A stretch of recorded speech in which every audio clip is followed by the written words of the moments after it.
Hello बच्चों, कैसे आप लोग। आशा करता हूं कि आप लोग स्वस्थ होंगे, मस्त होंगे और ज़बरदस्त होंगे। तो आज हम बात करने जा रहे हैं एमबीबीएस के बाद आप लोगों को क्या मिलेगा।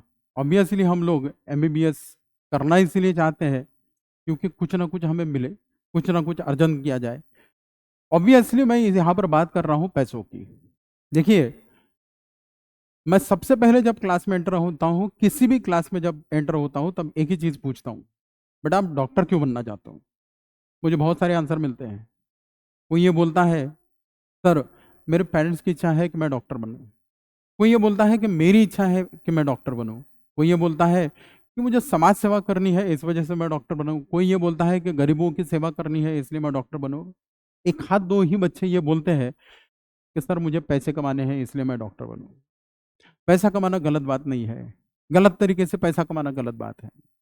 पैसा कमाने के साथ साथ अगर मान लीजिए कि आप गरीबों की थोड़ी सेवा कर दे, तो डेफिनेटली वो पैसा भी आप लोगों के लिए लाभदायी ही होगा।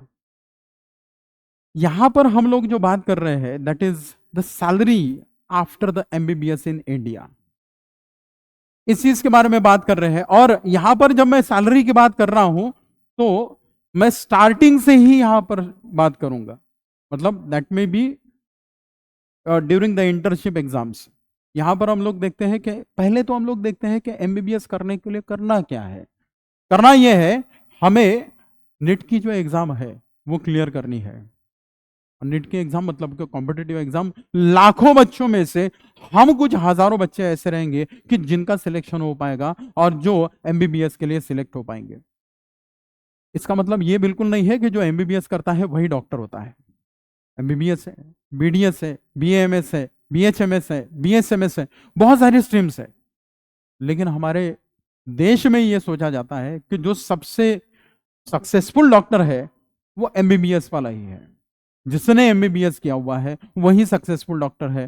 हालांकि इसमें भी बहुत सारे मिथ्स और रियलिटी है, हम उसके बीच में नहीं जाएंगे। बट हाँ, डेफिनेटली हम लोग यहाँ पर सिर्फ एमबीबीएस की ही बात करने जा रहे हैं। एमबीबीएस की सैलरी के बारे में जब मैं बात करूंगा, सबसे पहले मैं ये बात करूंगा कि यहाँ पर एमबीबीएस का कोर्स कंप्लीट करने के लिए हमें लगभग 4.5 साल का जो है वो क्या कहते हैं कि कोर्स कंप्लीट करना पड़ता है एमबीबीएस का। 4.5 साल हमें देने पड़ते हैं एमबीबीएस की पढ़ाई के लिए, और उसके बाद हमारी 1 साल की इंटर्नशिप रहती है।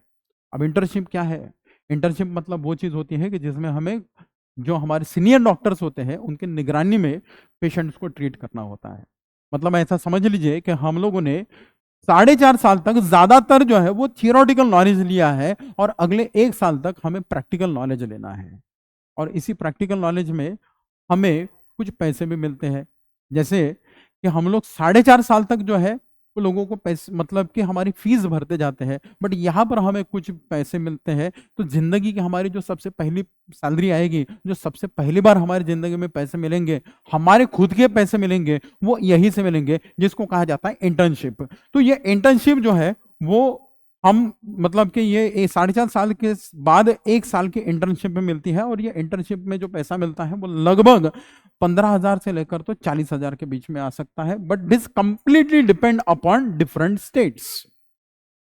कुछ स्टेट्स ऐसे हो सकते हैं कि जहां पर ये इंटर्नशिप जो है वो काफी ज्यादा हो सकती है। कुछ स्टेट ऐसे हो सकते हैं कि जहां पर ये इंटर्नशिप जो है वो कम हो सकती है। यहाँ पर एक एवरेज नंबर आप लोगों को दिया हुआ है कि ये कम से कम 15,000 हो सकते हैं, और ज्यादा से ज्यादा ये जो है वो 40,000 हो सकते हैं। जैसे यहां पर मैं एक सिंपल सा एग्जांपल देना चाहता हूं। मौलाना आजाद मेडिकल कॉलेज आप लोगों को पता होगा, जिसको मैमसी करके हम लोग जानते हैं, उसमें लगभग 23,000 से 25,000 की इंटर्नशिप मिलती है। और ये इंटर्नशिप कंप्लीट करने के बाद हम एक्चुअली बन जाते हैं एक एमबीबीएस डॉक्टर। जब हम डॉक्टर बन जाते हैं तब हमारी अर्निंग कैसे होती है? हमारी अर्निंग कुछ इस तरह से होती है कि हमारी जब एमबीबीएस कर लेते हैं तो लगभग 65,000 से लेकर तो 1 लाख के बीच में जो है वो हमारी सैलरी हो सकती है। We have the salary in between 65,000 to 1 lakh per month. अब ये किस तरीके से हो सकती है? This may be what we can say from certain type of hospitals that we are attached with. Doctors जो होते हैं वो दो तरीके से काम कर सकते हैं। या तो वो पर्टिकुलर किसी भी हॉस्पिटल के साथ जो है वो पूरी तरीके से अटैच रह सकते हैं, उनका कॉन्ट्रैक्ट रहता है। या तो फिर डॉक्टर जो है वो फ्रीलांसर की तरह काम कर सकते हैं।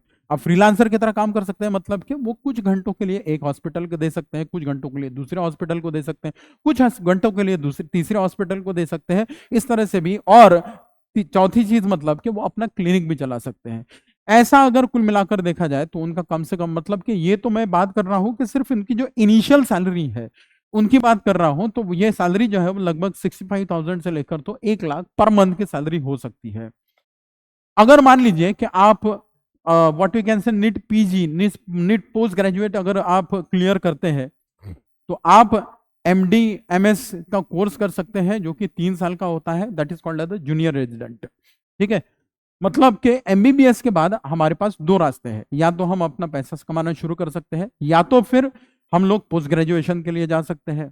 तो जैसे मान लीजिए कि हम लोगों ने एमबीबीएस कर लिया, अपना पैसा कमाना शुरू कर दिया। मेरा आप लोगों को यही सजेशन है कि सिर्फ पैसा ना कमाया जाए, 1-2 साल तक पैसा कमाए। मेरे दोस्त भी हैं, उन्होंने भी सबसे पहले एमबीबीएस किया, 1-2 साल तक पैसा कमाया, उसके साथ साथ पढ़ाई करते रहे, और उसके बाद में उन्होंने पोस्ट ग्रेजुएशन शुरू किया, एमडी एमएस करते रहे, और इसमें भी आप लोगों को स्टाइपेंड मिलता है। मतलब ऐसा नहीं है कि आप लोगों के धनार्जन की जो प्रोसेस है, धन मिलने की जो प्रोसेस है वो खत्म हो जाती है, यहां पर वो धन मिलने की प्रोसेस जो है वो शुरू ही रहती है। और ये 3 साल तक ये एमडी मतलब एमडी और एमएस ये 3 साल तक जारी रह सकता है। This are called as the junior resident. ये कंप्लीट करने के बाद हम लोग देखते हैं कि दो स्ट्रीम आ सकती है, एक पहला मतलब कि नॉन क्लिनिकल स्ट्रीम, और दूसरा मतलब कि क्लिनिकल स्ट्रीम। अब ये नॉन क्लिनिकल स्ट्रीम मतलब क्या चीज होती है, जिसको हम लोग कहते हैं प्रोफेसर। अब प्रोफेसर मतलब क्या चीज होती है, प्रोफेसर के लिए अगर हमें जाना है तो इसके पर्टिकुलर तरीके की क्वालिफिकेशन होती है। जैसे कि हमारा सबसे पहले सबसे बेसिक एलिजिबिलिटी ये है कि हमारा एमबीबीएस हो जाना चाहिए है, और एमबीबीएस हो जाने के बाद हमारे कुछ पर्टिकुलर स्ट्रीम से जो है वो पोस्ट ग्रेजुएशन होना चाहिए। जैसे कि हमारा या तो एमडी होना चाहिए या तो एमएस होना चाहिए। We have to be the doctor of medicine, और we have to be MS, that is the master of surgery, ये होना चाहिए। इसके बाद हम किसी एक मेडिकल कॉलेज में जो है, that may be the government medical college, उसमें हम लोग जो है वो एक क्या कहते हैं कि प्रोफेसर की तरह असाइन हो सकते हैं। या तो फिर अगर हम एमडी या एमएस नहीं करते हैं तो एमबीबीएस के बाद हम एमएससी पर्टिकुलर स्ट्रीम से इन द स्पेशलाइजेशन एमएससी हम कर सकते हैं। या तो फिर यहां पर हम लोग देखते हैं कि एमबीबीएस करने के बाद, एमएससी करने के बाद हम लोग पीएचडी अगर परसीव करते हैं तो भी हमारे प्रोफेसर बनने के चांसेस रहते हैं। बट इसको फिर नॉन क्लिनिकल क्यों कहा गया है? नॉन क्लिनिकल इसलिए कहा गया है क्योंकि यहां पर ये प्रोफेसर सिर्फ पढ़ा रहे होते हैं, वो किसी का भी ट्रीटमेंट नहीं कर रहे होते हैं, बल्कि ये बता रहे होते हैं कि ट्रीटमेंट करना कैसे है। राइट, तो इस चीज के लिए हम लोग ये देखते हैं। और दूसरा जो होता है that is the assistant professor. Assistant professor जो है वो स्टेट पीएससी एग्जाम के जरिए जाते हैं। जैसे हम लोग एक एग्जांपल देखते हैं कि अगर महाराष्ट्र में अगर आपको असिस्टेंट प्रोफेसर अगर बनना है तो आपको एमपीएससी के जरिए, मतलब कि जब आपका एमबीबीएस कंप्लीट हो जाता है, एमडी कंप्लीट हो जाता है, उसके बाद आप एमपीएससी के एग्जाम देते हो, और उसके बाद आप किसी भी गवर्नमेंट कॉलेज में एक, मतलब ऑब्वियसली वो एग्जाम आप पास करते हो तो आप किसी भी गवर्नमेंट कॉलेज में एक असिस्टेंट प्रोफेसर की तरह ज्वाइन हो सकते हो। सुपर स्पेशलिटी हम लोग यहाँ पर बात करते हैं, यहाँ पर हम लोग बात करते हैं डीएम या तो फिर एमसीएच की बात करते हैं, this is master of critical surgery, इनकी बात करते हैं। ये 3 साल का कोर्स होता है और इनकी सैलरी जो है वो सबसे ज्यादा होती है। राइट, यहाँ पर हम लोग देखते हैं कि इनकी सैलरी कितनी